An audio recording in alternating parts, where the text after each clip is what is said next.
Buenas tardes, vamos a ir dando comienzo porque ya estamos en hora a esta segunda jornada de las quintas jornadas. Los derechos LGTBI son derechos humanos del Ayuntamiento de Santa Cruz de Tenerife. José Ignacio Pichardo Galán es profesor titular del Departamento de Antropología Social y Psicología Social de la Universidad Complutense de Madrid. Ha sido uno de los responsables de la puesta en marcha y ex coordinador de la Oficina de Diversidad Sexual e Identidad de Género de la Universidad Complutense de Madrid, que fue la primera que se puso en marcha en una universidad española. Esta tarde va a estar con todos ustedes con una ponencia a la que ha dado por título La diversidad sexogenérica en el ámbito universitario, barreras, innovaciones y retos de futuro. Y ya pues sin más dilación le damos paso a Ignacio para que pueda hacer su intervención. Hola, buenas tardes. ¿Se me oye bien? Perfecto. Bueno, voy a ver si sí, se ve bien la presentación, ¿verdad?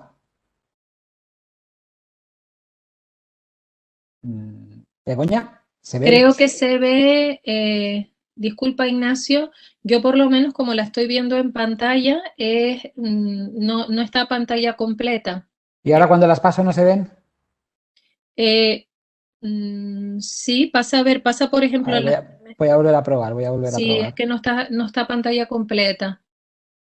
Ahí, que ahora pone gracias, ¿se ve o no? Sí, yo lo veo a buen tamaño, está a un lado el intérprete y al otro la pantallita tuya. Yo creo que sí se va a ver bien.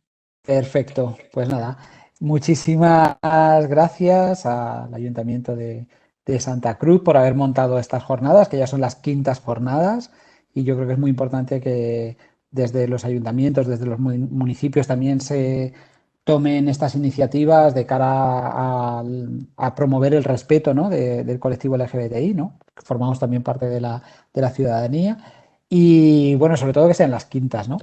Y yo agradecerles especialmente que me hayan vuelto a invitar, porque estuve ya hace unos años en Santa Cruz.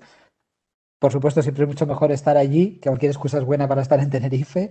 Pero bueno, ahora, debido a la situación que tenemos, está bien que por lo menos tengamos la oportunidad de encontrarnos de esta manera, ¿no? Que la tecnología nos permita volver a encontrarnos. Y como ha dicho antes Begoña, si bien estas jornadas están centradas en el tema del ámbito laboral, mi ponencia se va a centrar sobre todo en la universidad, ¿no? Es decir, qué tiene que ver la universidad, qué está ocurriendo en las universidades, también las universidades como espacio de trabajo, pero no solo eso, pero sobre todo la universidad que para muchas personas es la puerta de entrada al mercado laboral, al acceso al mercado laboral y a qué partes, ¿no? Cuál es la segmentación horizontal, es decir, a qué ámbitos de trabajo vamos a trabajar y también lo que sería la segregación vertical, ¿no? Es decir, cómo podemos ir ascendiendo en el ámbito laboral. Bueno, cuando trabajamos estas cuestiones de diversidad LGBT, yo muchas veces me encuentro con esta idea, ¿no? De decir, bueno, incluso en el ámbito laboral, pero también en las universidades, ¿por qué es necesario trabajar estos temas, ¿no? Si ya en España tenemos la ley del matrimonio igualitario ya hace más de 15 años prácticamente, hemos visto cambios legales y sociales muy importantes, ¿no?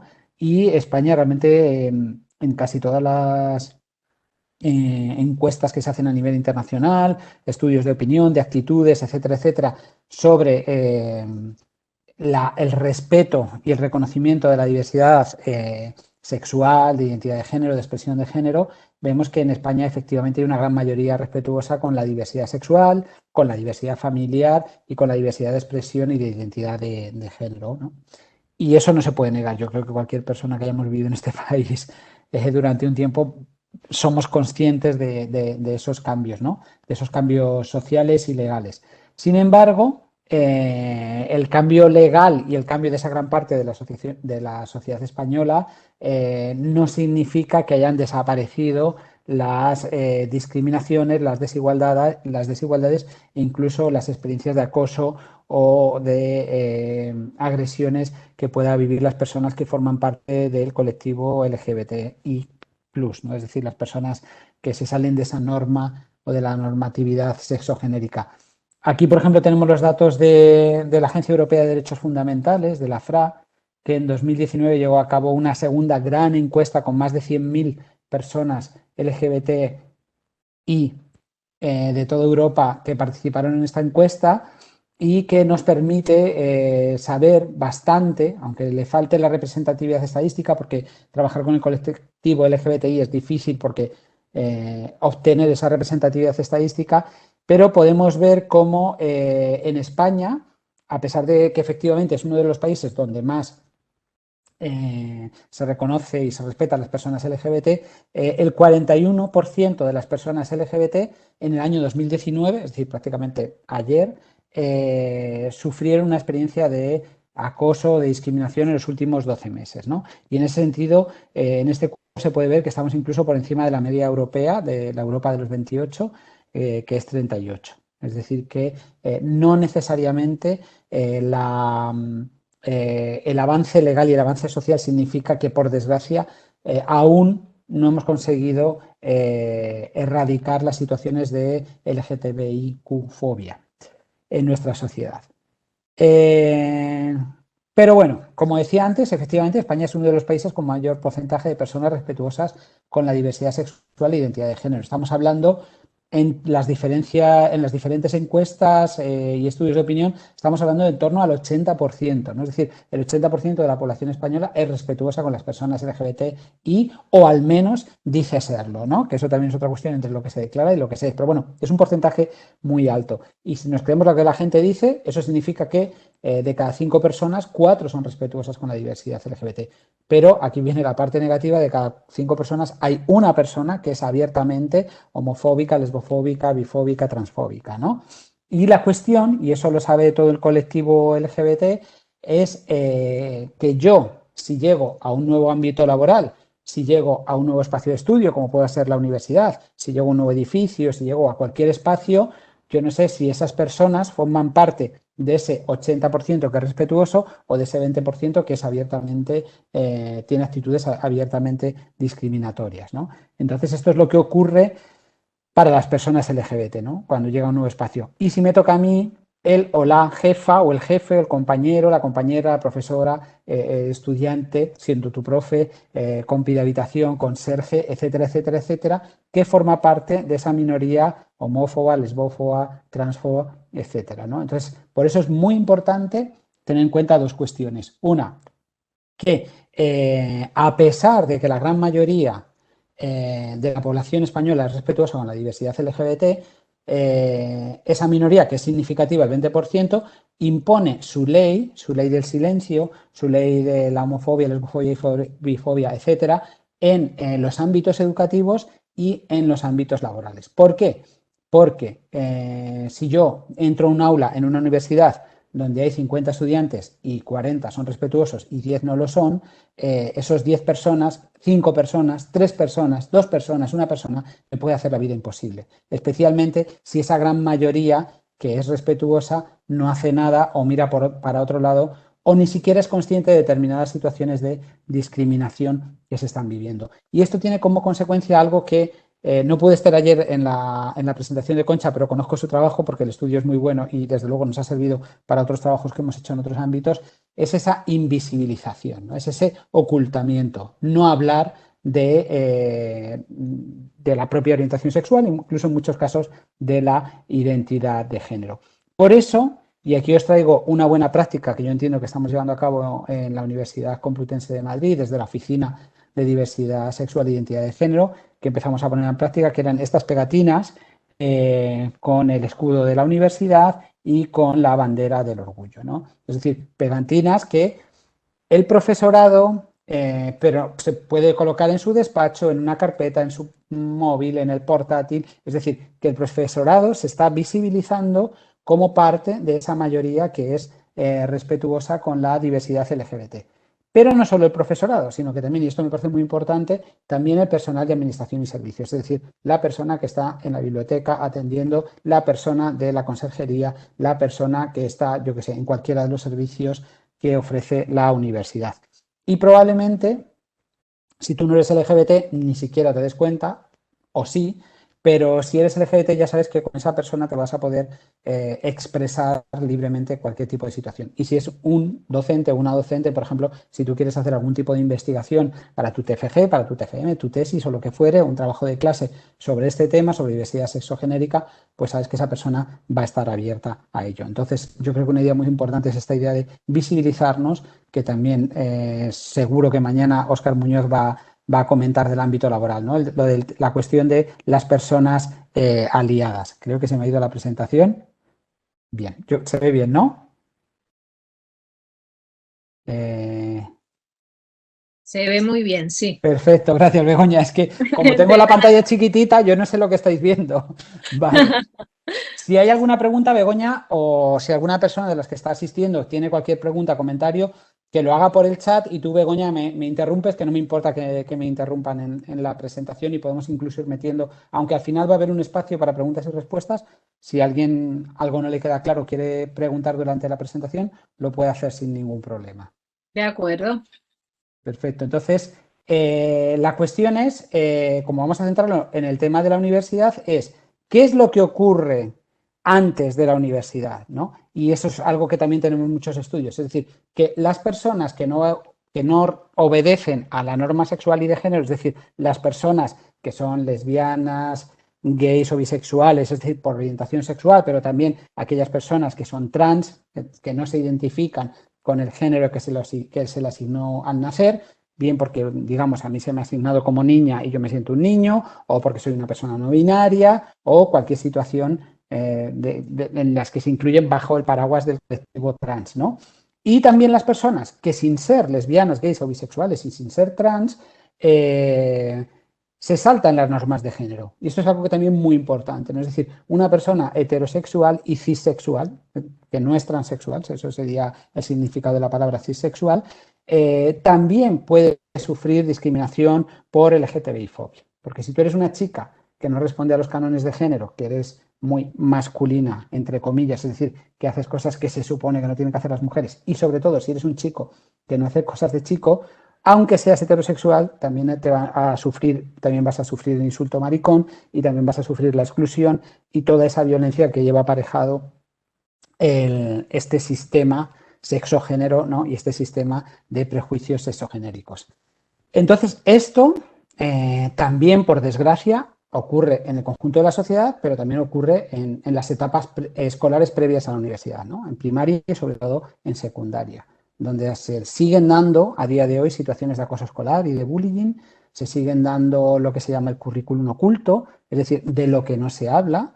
Hay un compañero, Esteban López Medina, por ejemplo, que ha analizado los libros de texto de secundaria de inglés, donde la diversidad LGBT está totalmente ausente, en contra de lo que ocurre en la sociedad en general, ¿no?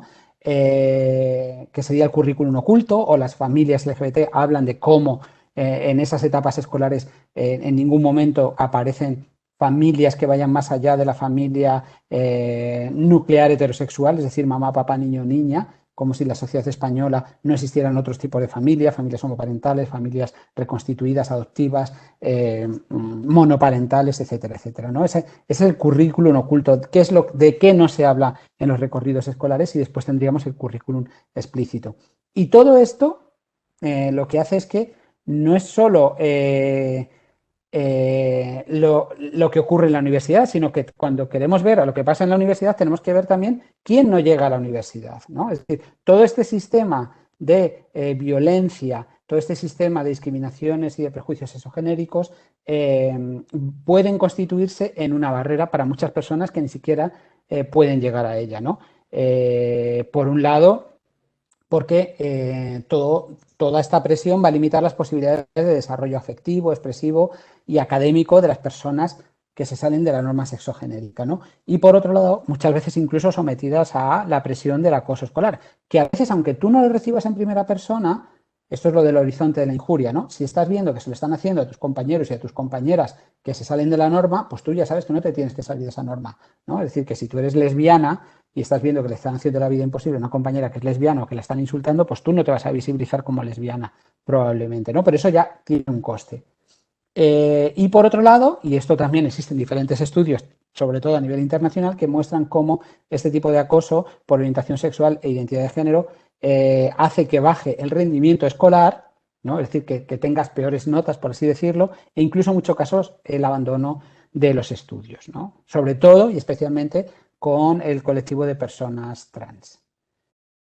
Y además, hay otra cuestión, y yo creo que aquí podríamos hacer un paralelismo con la situación que viven las mujeres, ¿no? Con el tema del género, como ya también pensamos que se produce una segregación horizontal, es decir, que lo que estamos viendo desde nuestra experiencia todavía cualitativa, porque no tenemos los datos cuantitativos con el alumnado, sí que es que parece que las personas del colectivo LGBT y tienden a ir hacia determinadas carreras o por lo menos a visibilizarse en determinadas carreras, ¿no?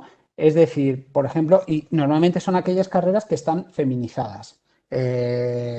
Enfermería, trabajo social, todas las de ciencias y humanidades, o sea, todas las de humanidades, todas las que tienen que ver con el arte, todas las que tienen que ver con el cambio social, antropología, sociología y demás. Aquí vemos que existe una mayor visibilidad y una mayor, parece ser, presencia de estudiantes LGBT, ¿no? Pero aquí ya estamos viendo, esto es como lo de las carreras de tecnología y demás, ¿no? Las carreras STEM, donde hay una infrarrepresentación de las mujeres, todavía nos faltan los datos para ver si en estas carreras, datos cuantitativos, también hay una infrarrepresentación de las personas LGBTI, ¿no? Nos faltaría un mapa real, ¿no? Un mapa con datos. Tenemos la intuición, pero nos faltan los datos.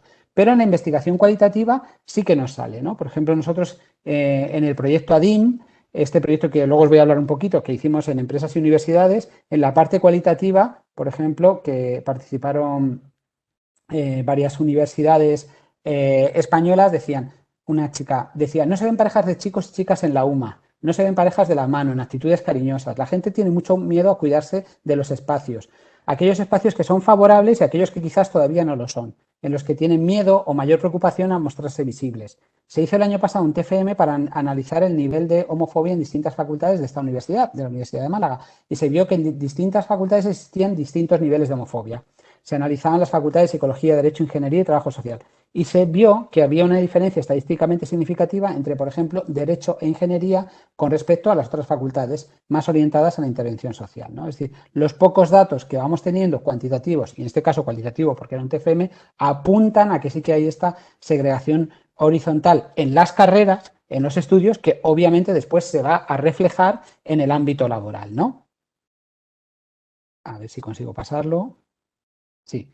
Pero también hay que tener en cuenta que para muchos chicos y chicas, adolescentes y jóvenes, la universidad supone una posibilidad, ¿no? Es decir, un espacio de liberación. Y esto es algo que tradicionalmente hemos ido viendo cuando hacemos trabajo de campo, investigación en secundaria, ¿no? Como muchos chicos y chicas que están en el armario en sus institutos o en sus centros de formación profesional o lo que fuere, miran hacia la universidad como ese espacio de liberación, ¿no? Un momento y un espacio en el que se va a producir lo que Goffman llama una ruptura biográfica, ¿no?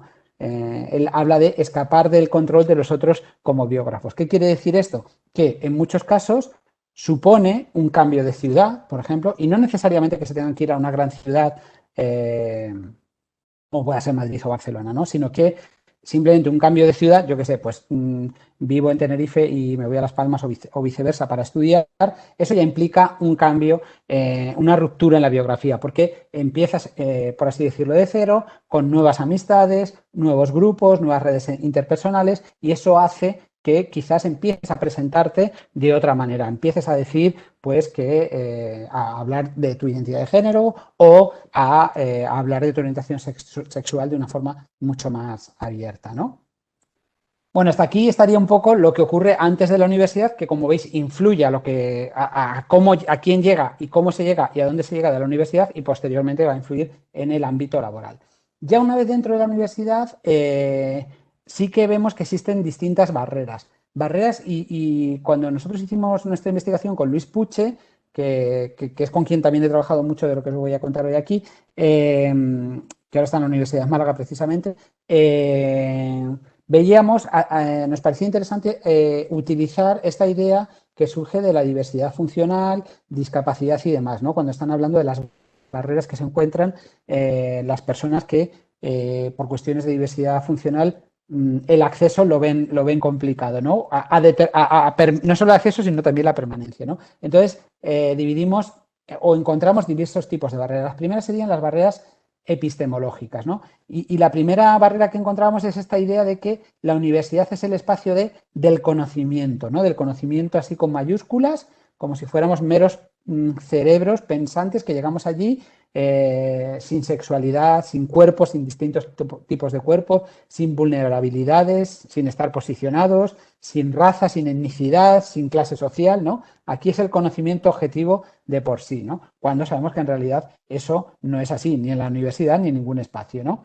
Otra cuestión es que la sexualidad en general, ni siquiera la diversidad sexual, la sexualidad en general está ausente del abordaje teórico en los currículos universitarios. Cuando la sexualidad aparece, igual que ocurre en secundaria, aparece de una forma totalmente biologicista, ¿no? Es decir, la sexualidad vinculada a la reproducción y a lo biológico. No se habla sobre la sexualidad desde un punto de vista sociocultural de cómo se construyen las desigualdades, qué tipo de representaciones se hacen, analizar todo eso, ¿no? Cómo se construyen las desigualdades en base al sexo y al género. Con una compañera, con Maribel Blázquez, escribimos un artículo que se llamaba Dejar la sexualidad en la puerta del aula, porque efectivamente la sexualidad está presente en la universidad. Está presente en la cafetería, está presente en los corrillos, está presente en un montón de espacios donde se habla de sexualidad y en muchos casos también se practica la sexualidad, ¿no? Entonces, lo que pasa es que parece que ocurre que llegamos al aula, cerramos la puerta y es un tema que no se puede nombrar ni hablar en determinados contextos, ¿no? Luego, si queréis, por no alargarme, puedo poneros algún ejemplo.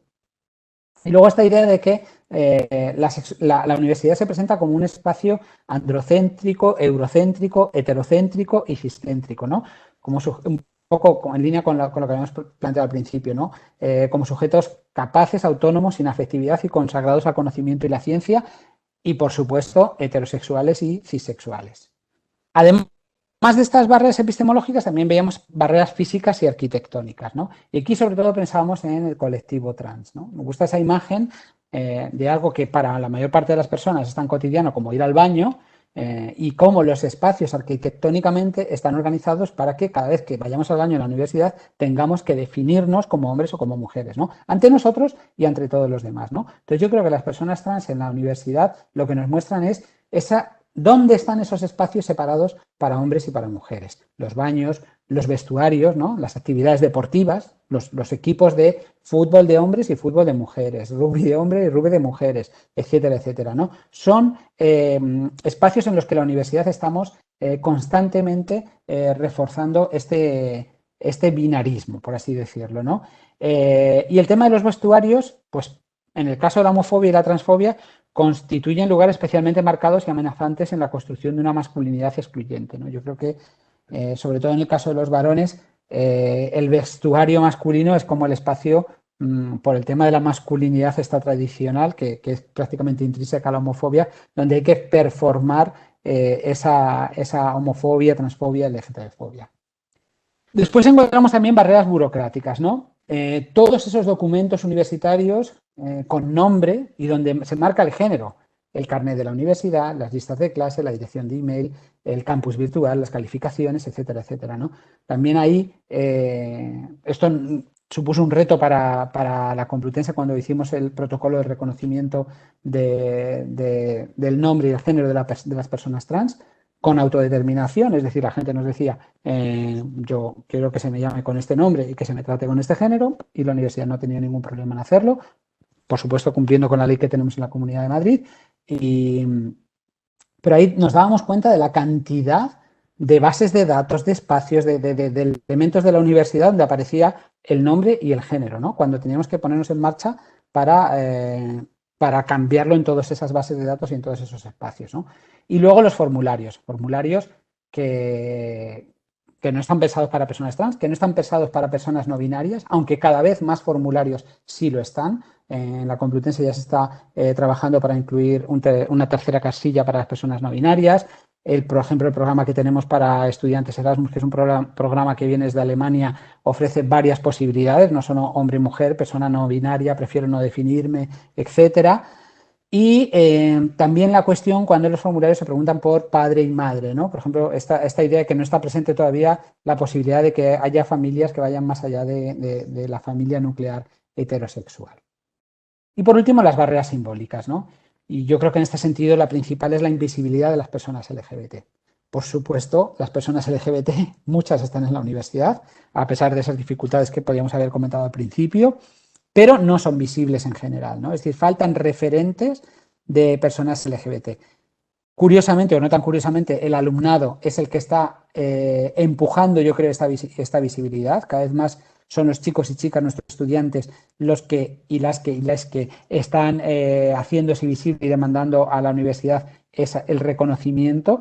Pero, por ejemplo, sí que está claro que los hombres gays son más visibles que las mujeres lesbianas y bisexuales y que las personas trans. Y esto se ve también cuando estamos hablando de los cargos académicos, ¿no? En mi universidad, en la Complutense, tenemos vicerrectores abiertamente gays, decanos abiertamente gays, vicedecanos abiertamente gays, directores de departamentos, es decir, prácticamente en todos los estamentos, pero no ocurre tanto con el tema de las mujeres, ¿no? Es decir, las mujeres no son tan visibles.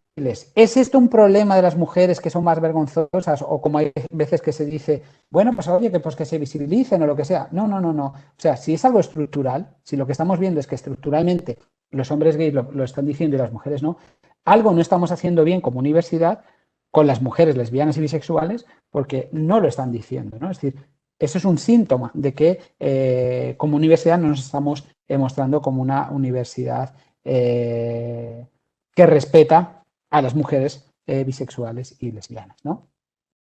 Y aquí el tema de la visibilidad, ¿no? Esta universidad es el primer lugar donde trabajo donde no he conocido a ninguna persona homosexual, por poner un ejemplo. ¿Me parece curioso? Pues creo que existe el temor a ser rechazado o cuestionado por ello. Aclaro que nadie está obligado a hablar sobre el tema si no lo desea, pero es cuando menos curioso que de todas las personas que trabajamos en la Universidad de Zaragoza, ninguna sea homosexual. Vamos, que me resulta imposible de creer, pero alguna razón debe haber para que exista este secretismo. Obviamente hay personas en la Universidad de Zaragoza que sí que son visibles, personas LGBT que son visibles, pero en concreto esta persona que participó en el estudio no conocía a ninguna, ¿no? Entonces le llamaba la atención eso que también podemos extender a otros ámbitos laborales.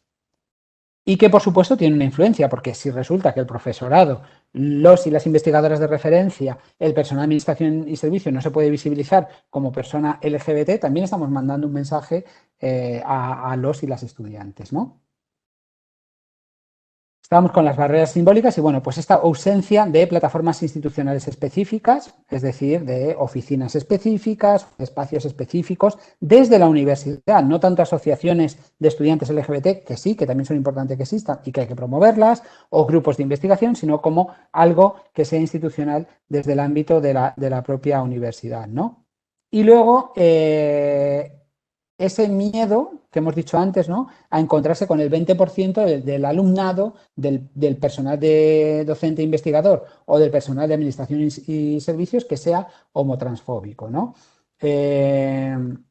Entonces, esa amenaza potencial, ese horizonte de la injuria, como que está siempre ahí. Y, por supuesto, y esto también sale en las investigaciones, las miradas, ¿no? Es decir, a lo mejor no hay una agresión de que te insulten o que te digan, pero las miradas, cuando te remedan por detrás, o los cuchicheos, o las risitas, cuando alguien pasa por un pasillo o alguien participa en clase o en una reunión de departamento, ¿vale? Entonces, a partir de nuestro trabajo de campo y a partir del proyecto AIN sí que vimos que sigue existiendo la LGTBI-fobia en la universidad. No porque la universidad sea más o un espacio más hostil que el resto de la sociedad, sino porque forma parte de esa sociedad, ¿no? Y además, estas situaciones de homofobia, lesbofobia, transfobia, no solo se dan por parte de docentes y de personal de administración y servicio hacia el alumnado, sino que también lo vemos desde el alumnado hacia los docentes y hacia el personal de administración y servicio, las pintadas en la puerta de la universidad, en una pizarra, los comentarios en Twitter, es decir, vemos que se da entre todos los estamentos, pero también se da entre iguales, es decir, alumnado contra otra parte del alumnado, profesorado que hace comentarios respecto a otra parte del profesorado y el personal de administración y servicio. Todo esto en un contexto absolutamente jerarquizado como es el contexto universitario, ¿no? Es decir, donde las relaciones de poder y la jerarquía están muy presentes y un contexto, por lo menos la universidad pública, en el que cada vez estamos viendo un proceso de precarización, ¿no? Por ejemplo, un caso que salió, un chico que trabajaba de secretario, ¿no? O sea, administrativo en un servicio, un día en el café comenta, pues, ¿qué has hecho este fin de semana? Ah, pues yo me he ido con mi novio al cine a ver tal película.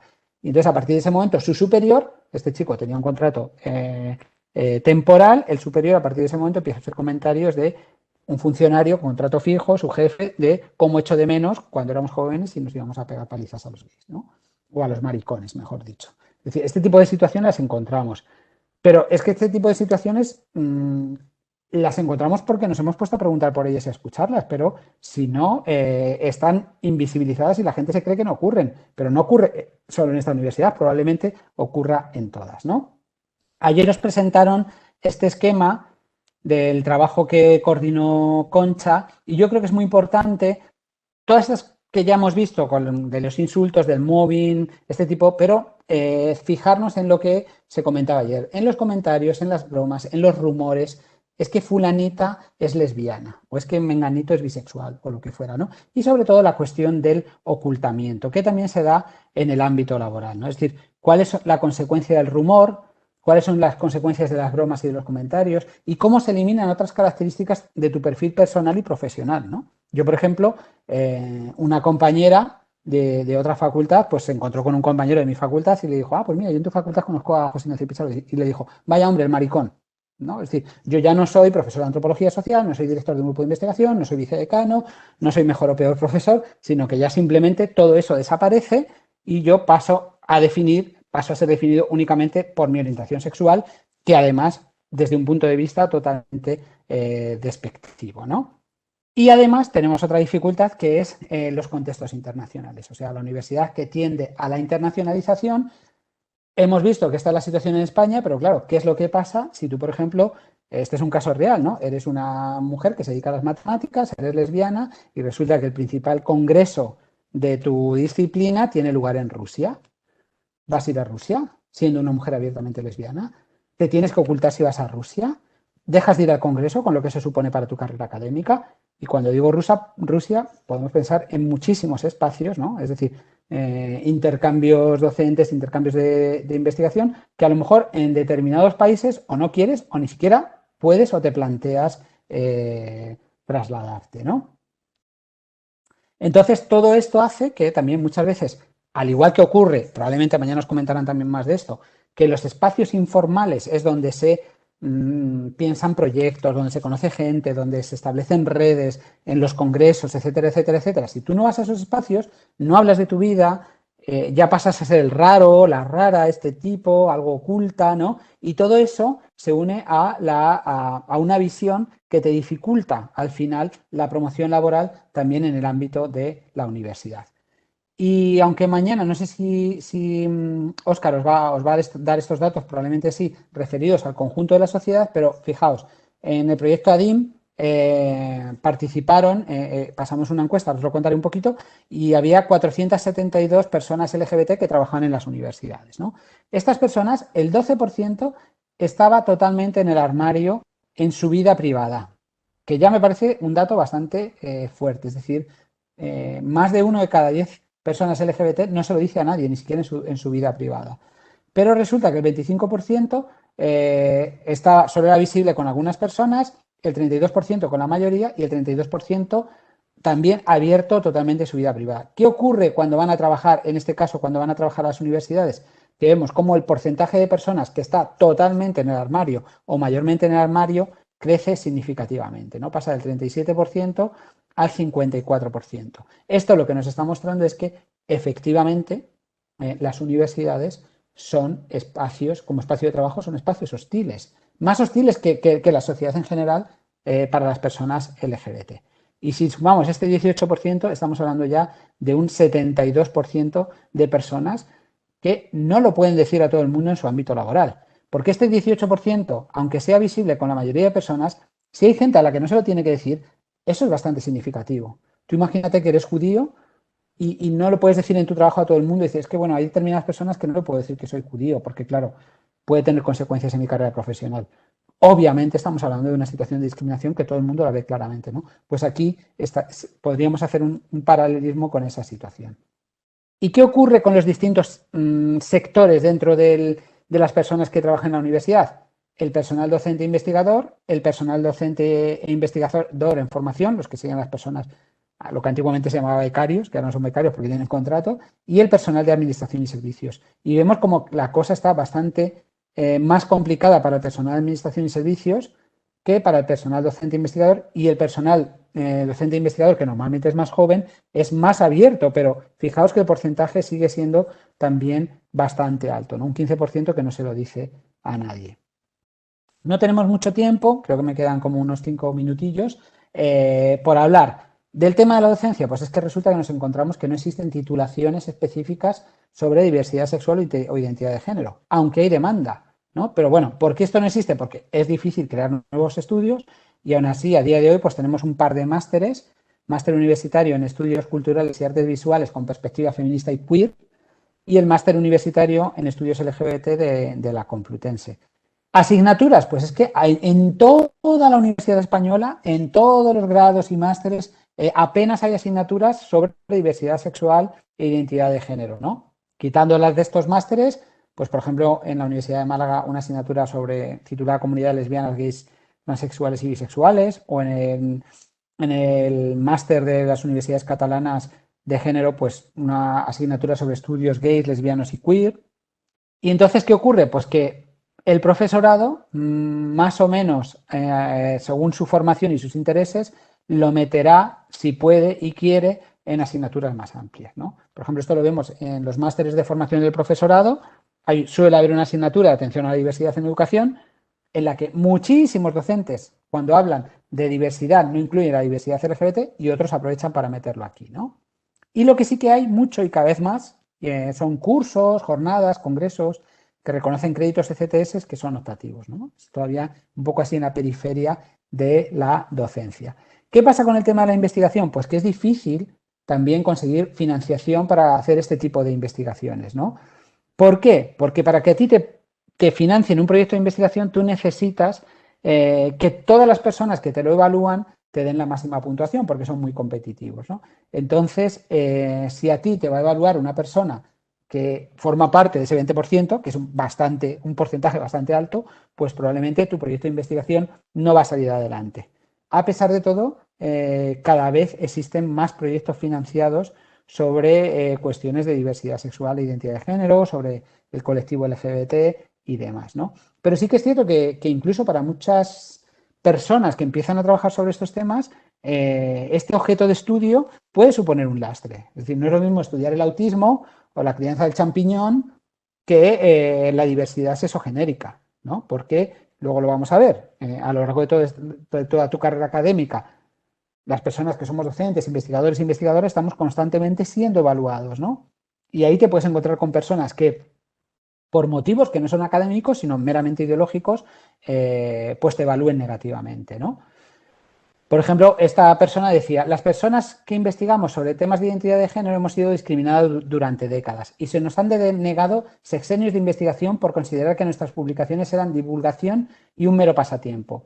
Personalmente, tuve que reorientar mi investigación para poder conseguir algún sexenio en la CNI. Creo que algo se ha avanzado en este sentido, aunque las lesbianas feministas ya no podremos recuperar el reconocimiento académico. Me consta que ahora lo queer vende mucho en nuestro país y lo gay también. El caso de las personas bisexuales y trans lo desconozco, pero respeto y el reconocimiento a las lesbianas sigue siendo una asignatura pendiente en nuestra sociedad, ¿no? Entonces vemos claramente aquí cómo determinados temas suponen un lastre y lo que hemos dicho antes, no es lo mismo ser gay que lesbiana, que bisexual o que trans o que queer, ¿vale? Y ojo, porque también desde diversos colectivos se está haciendo un ataque a docentes, investigadores e investigadoras, programas o instituciones que trabajan la igualdad entre hombres y mujeres y los derechos de las mujeres, cuestiones de feminismo, cuestiones que tengan que ver con el aborto, con la intervención educativa, lo que llaman ideología de género. Las personas que trabajan, que hacen investigación sobre derechos de las personas lesbianas, gays, bisexuales y trans, y además a estos ataques que solían venir desde, por así decirlo, desde los movimientos más de ultraderecha, pues últimamente también hay una parte del feminismo que también está censurando, que quiere censurar la investigación sobre determinados temas, ¿no? Prostitución, temas relacionados con reproducción asistida, trans y demás, ¿no? Lo estamos viendo en el debate actualmente, ¿no? Entonces, sin embargo, sigue faltando investigación en la mayoría de los campos que tienen que ver con lo LGBT, ¿no? Desde nuevas formas de exclusión, envejecimiento, memoria histórica y demás, ¿no? Y sin embargo, los productos universitarios tienen un gran potencial, ¿no? No solo las tesis. Por ejemplo, este es el caso de un chico trans que no encontraba nada sobre transexualidad y encontró un trabajo de fin de grado que le ayudó mucho en su experiencia personal, ¿no? A raíz de leer ese trabajo de fin de grado de la Universidad de Salamanca que se colgó en Internet, pues le sirvió para entender muchas cosas que no encontraba en otros espacios, ¿no? Y aquí rescato esta frase, ¿no? de Chin y Kramer que dicen que existe una necesidad social y legal de que la universidad produzca un conocimiento que sea emancipatorio, ¿no? Bueno, tenemos 16 leyes autonómicas hasta 2019 sobre realidades trans y LGBT y la mayoría de ellas tiene un apartado que habla de la universidad, ¿no? Y que dice pues que la universidad debe formar profesionales, incorporar la diversidad LGBT al currículum, que tiene que haber medidas institucionales para que ni los y las trabajadoras ni el alumnado sean discriminadas en el ámbito universitario, que tiene que hacer formación y sensibilización en la universidad, no solo al interior de la universidad, sino a toda la sociedad, ¿no? Que tiene que dar una atención adecuada a las personas trans y, muy importante, hacer investigación no estigmatizante en materia de LGBTI.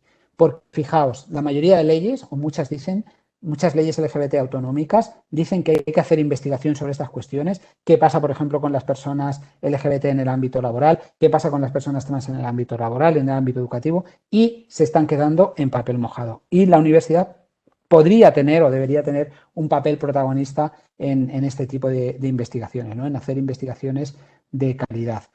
Cada vez existen más grupos de investigación, cada vez existen más redes formales e informales, y bueno, no voy a hablar mucho del proyecto ADIM, pero es un proyecto del Gobierno de España con el Gobierno de Portugal, donde participamos desde la Universidad Complutense, y había 16 grandes empresas españolas y portuguesas y 8 universidades de España y Portugal que participaron en esta investigación, donde se hizo un diagnóstico de qué estaba pasando en cada universidad, una encuesta, algunos de los datos os los hemos mostrado, formaciones, encuentros, y ahora pues también sacamos una guía y unas videopíldoras que tenéis colgada en los enlaces de esta charla, y un curso, un Massive Open Online Course de esto, es un curso abierto que esperamos que esté disponible antes de este verano.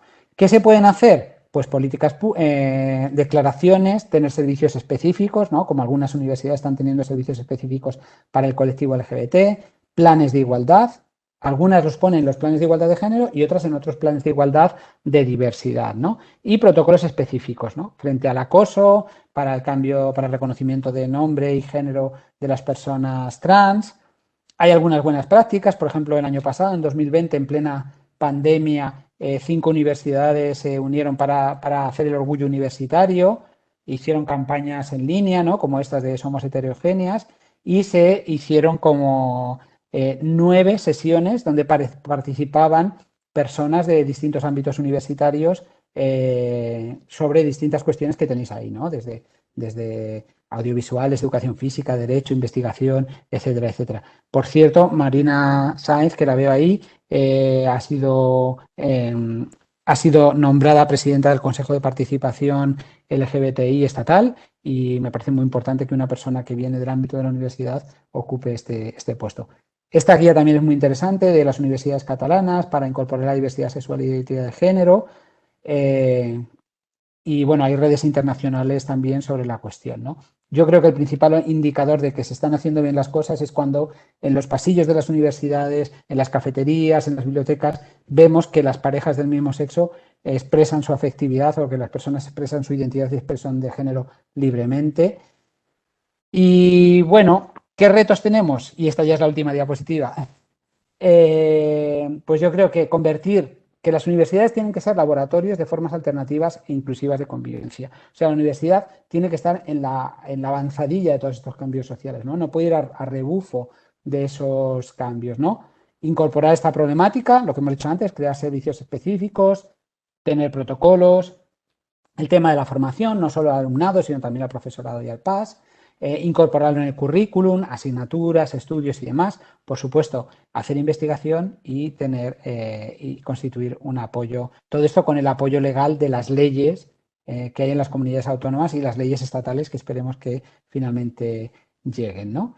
Y con esto, bueno, hay un artículo que os voy a pasar, pero con esto yo creo que, como hemos empezado 5 minutillos tarde, me he ceñido a los 45 minutos que habíamos hablado con la organización. Entonces tenemos todavía 10 minutos, si os parece, para comentarios, preguntas, reflexiones que queráis compartir.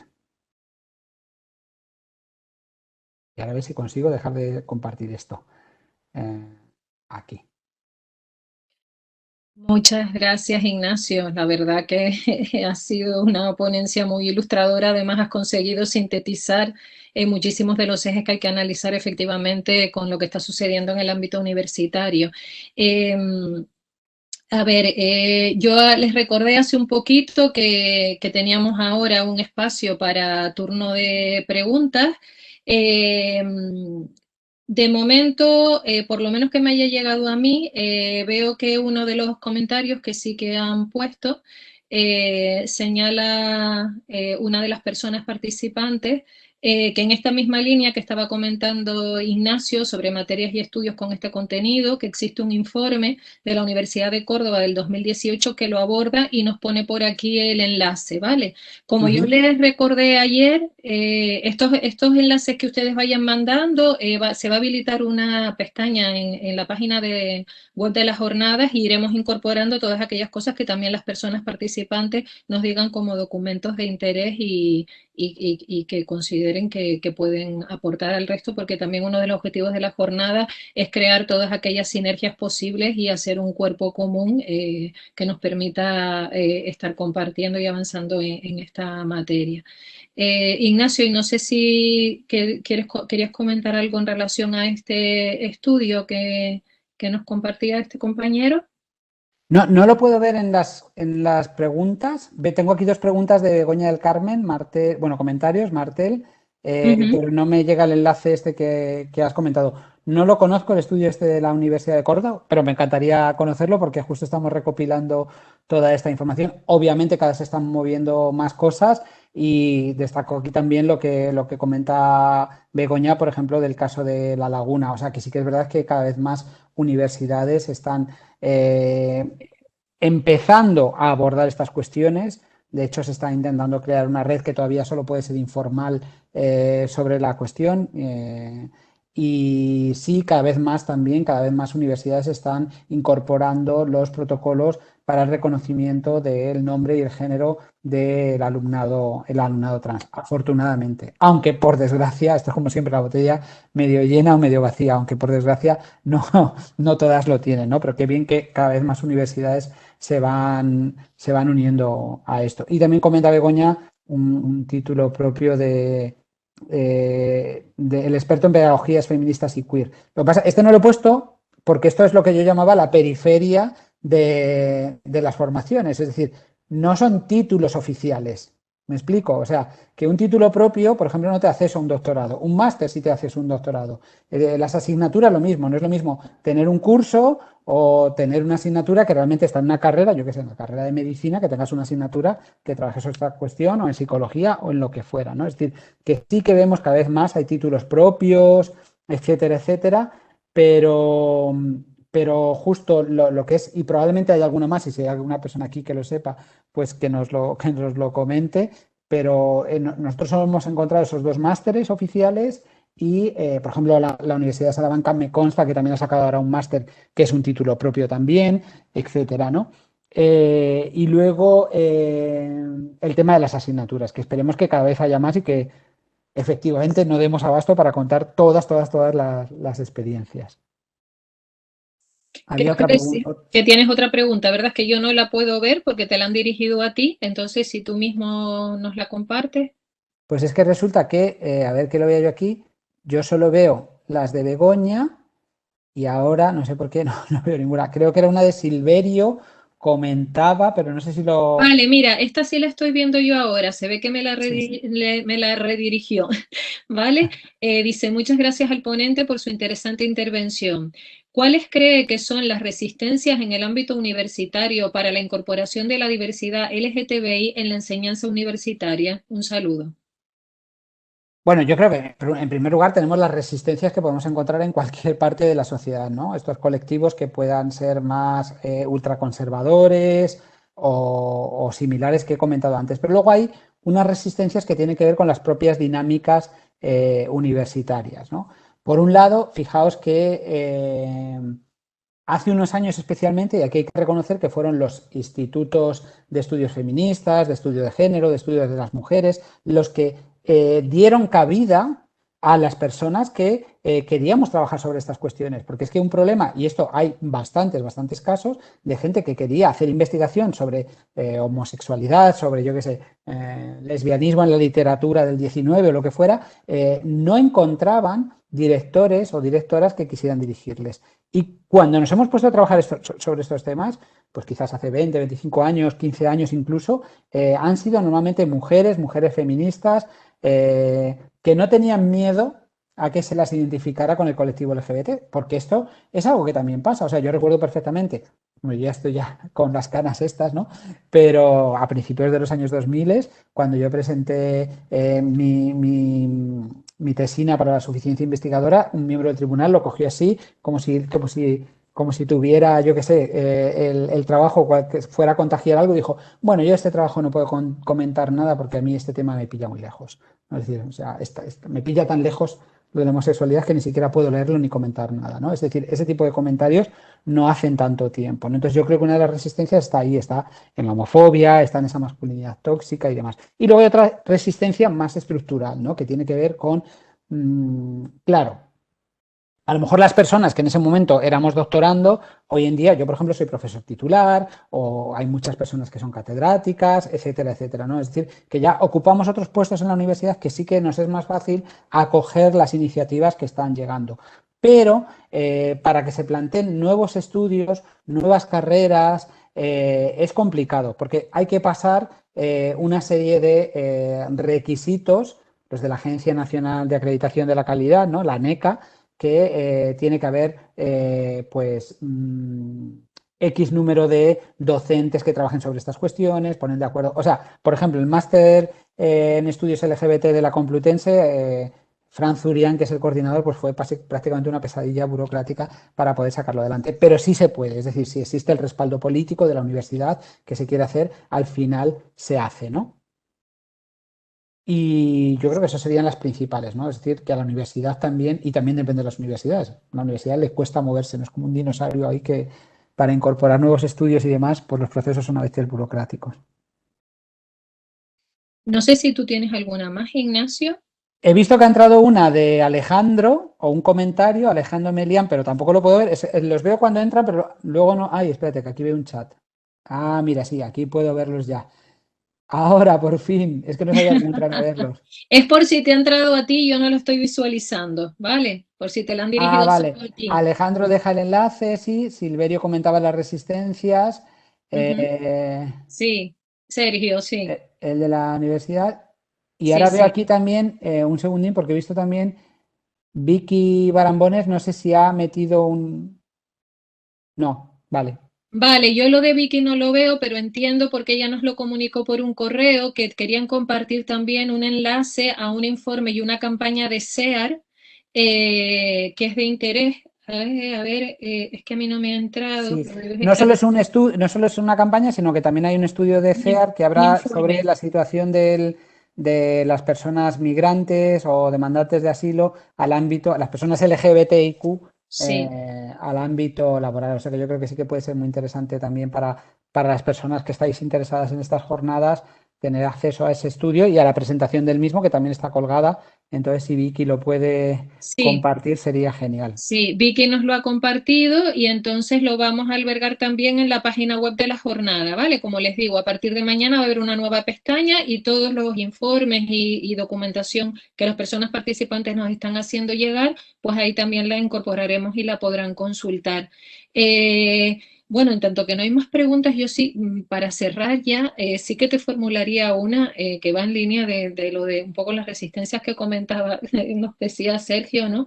Pero un poquito más allá y con respecto a algo que tú incluso has mencionado, ¿no? Que es cómo puede llegar, es decir, así como está esto de dejar la sexualidad fuera del aula, también se llegan a hacer aquellas situaciones donde quienes hacen esos comentarios, ¿no? Ujú. Lesbófobos, homófobos o transfobos, pueda llegar a ser el propio profesorado. Y como en algunas ocasiones no se entiende casi ni cómo la respuesta institucional pueda llegar a ser que es que hay libertad de cátedra y que entonces no se puede actuar contra ese profesorado que a lo mejor está en la parte más alta de la jerarquía porque puede llegar incluso a ostentar una cátedra, ¿no? Y Ujú. ser personal funcionario y entonces, claro, ahí se quedan como en contraposición lo que las leyes supuestamente protegen como derechos básicos, ¿verdad? El que Ujú. yo como alumna no tenga que estar siendo insultada y no tenga que estar siendo vejada con ese tipo de comentarios gratuitos que no tienen nada que ver con lo que se imparte y la capacidad de actuación que siente la institución que tiene frente a eso, ¿no? Ujú. Ese punto tan conflictivo aparentemente, ¿no? Y que puede llegar a una inacción, o si no a una inacción, a una dilación de lo que se hace, ¿no? Es decir, Ujú. que se piense mucho lo que se va a hacer, se quede mucho eso sin respuesta a lo largo del tiempo, a lo largo de los años. Eh, ¿Cómo crees tú que se puede hacer frente a eso en el medio plazo? Porque no será de hoy para Sí. mañana, pero ¿por dónde puede ir caminando eso? Bueno, yo creo que la libertad de cátedra, que es algo muy importante en el ámbito universitario, igual que la libertad de expresión, que es muy importante en la sociedad, tiene unos límites y el límite son los derechos de los demás y el respeto a los derechos humanos de los otros. Es decir, tu libertad de cátedra tiene el límite frente al derecho a la educación, en una educación de calidad y una vida libre de violencia que pueda tener el alumnado y el resto de compañeros y compañeras, ¿no? Es decir, no es un derecho que está por encima de todos los demás, ¿no? De hecho, hay otros derechos fundamentales que están por encima de ese derecho, ¿no? Digo, de cara a la argumentación, ¿no? Que también se habla hoy muy en día mucho de la libertad de expresión. Y al margen de eso, yo creo, y por lo que hemos visto en la universidad y en la propia oficina, por un lado tenemos un procedimiento en las universidades que es la inspección de servicios. Muchas veces pensamos que a la inspección de servicios solo puede acudir el profesorado o los decanos o las decanas. No, cualquier estudiante puede ir a inspección de servicios a hacer una queja que normalmente va a tener que estar sustentada. Es decir, claro, lo que no se puede hacer es decir, tal profesor hace tal y no haya ningún tipo de prueba o, bueno, es como casi como si dijéramos un procedimiento legal, por así decirlo. Pero muchas universidades, como eso es tan complicado, lo que están haciendo es establecer protocolos. O sea, eso no quiere decir que, no haya, que si alguien considera no deba ir a inspección de servicios o, por supuesto, a la policía. Es decir, ante una agresión o una situación de acoso, la universidad no está al margen de la sociedad. O sea, también se puede acudir a la policía a denunciar este tipo de situaciones que se pueden dar en cualquier ámbito, ¿no? Pero yo creo que hay un tipo de situaciones que muchas veces también es verdad que tienen que ver con el desconocimiento o con la falta de sensibilidad y las universidades, y aquí yo vuelvo a decir, no puedo hacer un repertorio de todas las que lo tienen, pero sí me consta que cada vez lo están teniendo más, son los protocolos contra el acoso sexista por razón de género. Y en el caso de nuestra universidad, la Complutense, ese protocolo estaba abierto a la orientación sexual, identidad y expresión de género, ¿no? Y ahora se está trabajando en otros tipos de situaciones de acoso que también tengan que ver con otras diversidades, étnico-racial y tal. Es decir, que en esto que quiero decir, que hay como un procedimiento intermedio sin llegar a esas situaciones que, vuelvo a decir, en determinados casos hay que llegar, es decir, hay determinados comentarios que no se pueden hacer en el aula, que muchas veces el alumnado está denunciando, puede hacerlo de forma individual, pero también hemos visto casos donde lo están haciendo de forma colectiva, que sí que han salido a los medios y que sí que tienen una influencia, y yo creo que la gente cada vez es más consciente de que hay determinados comentarios que no se pueden hacer en clase, ¿no? Pero en aquellos casos que sí ocurran, existirían estos tres niveles y en las universidades donde existen estos protocolos, que muchas veces tienen más una intención educativa o reparativa, yo creo que también es interesante acudir a ellos, ¿no? Me parece es decir, y esto sí que lo he visto, ¿no? Hay veces que la gente hace determinados comentarios sin ser conscientes de que hacen sentir mal a muchas personas y muchas veces a través de la formación, a través de los procesos de conciliación, se pueden solucionar esas situaciones. Pero vuelvo a decir, si las situaciones son graves, pues a inspección de servicio y si son muy graves, pues a la policía directamente, ¿no? Bueno, Lo que pasa es muchas que gracias. entiendo las dificultades porque, claro, hay veces también diría una cosa, no hace falta que esto se ocurra durante el curso, cuando ya tú tengas tu nota y tengas tu calificación, porque muchas veces el miedo del alumnado es que esto me va a afectar a la nota, me van a tomar manía o lo que fuera. Bueno, se puede hacer una vez que has aprobado ese curso y luego tener el apoyo, por supuesto, de estas oficinas, que yo creo que sí que son un buen instrumento. Pues Y os muchas pasaré gracias. también el artículo de la universidad para que lo cuelgues también, Begoña, porque presentamos Luis Puche y yo muchas de las cuestiones que hemos comentado aquí en esta presentación. Ajá, muy bien, muchísimas gracias, Ignacio. Y antes de cerrar, ya puedo visualizar el comentario de Vicky, entonces Sí, lo voy a leer para compartirlo con todas las personas que están en la jornada. Ella te dice, gracias, Ignacio. Lamentablemente nos cuesta seguir investigando, pero con la ayuda de todas lo vamos haciendo. Como, como tu apoyo en el arranque de investigación en empleo. Y migrantes LGTBIQ+, que recién sacamos, entiendo que se está refiriendo a este informe de SER del que hablábamos, ¿verdad? Comparto con las personas participantes para seguir construyendo y nos envía el vínculo, que como les digo, ya mañana lo tendrán en la página web. perfecto. Muchísimas gracias, Ignacio. Ha sido muy interesante tu exposición y nos deja muchas cuestiones para reflexionar y seguir avanzando. Nada, gracias a vosotras y a toda la gente que ha participado. Ánimo con la mesa que viene después y con las sesiones de mañana. Muy bien, muchas gracias. Un Hasta abrazo, luego. hasta luego.